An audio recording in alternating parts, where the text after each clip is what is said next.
ধুমছে বৃষ্টি হইতেছে। আমাদের এটা হইতেছে বাড়ি।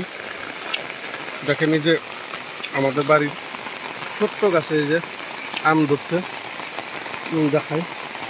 ওই দেখেন এবার নতুন ফার্স্ট গাছটা ছোট, সবরি গাছ আর আম গাছ দুইটা একসাথে। এই যে বাবা কাজ করতেছে।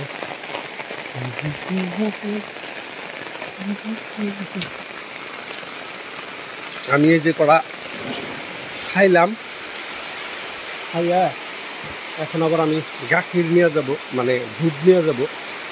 অবশ্য নিয়ে বাসায় মানে গাখির কই, তো দুধ নিয়ে যাবো এখন বাজারে।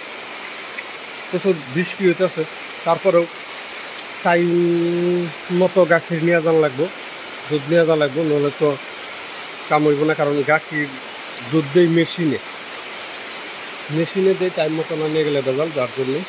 তো আমার রেইনকোটটা এখন আমি পরে আনি, রেইনকোট আছে পরে। বাপরে এখানে এটা কেরা আচরিত, আমি তো জীবনও ভাবি নাই যে এখানে মানুষ শুয়ে রয়েছে। সত্যি কথা, আমি ছুটি দেখে আচরিত হয়ে গেছি। এখন দেখি মামু এই জায়গায় হইয়া দিছে, ওদের মামু। যাই হোক, দেখি আমার রেইনকোটটা কোথায়। এই যে এখন রেইনকোটটা আমি পরে নেই।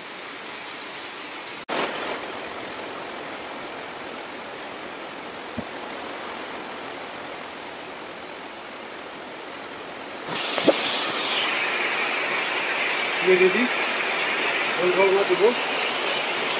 বুঝলে প্রচুর বৃষ্টি, তারপরেও যাওয়া লাগবে। এটা হচ্ছে আমার রুম, এটা হচ্ছে গরিবের রুম। হেলমেটটা পরে নিলাম, কারণ হেলমেট খুবই দরকার। এটা আমাদের বাড়ির ব্যাক সাইডের ভিউ।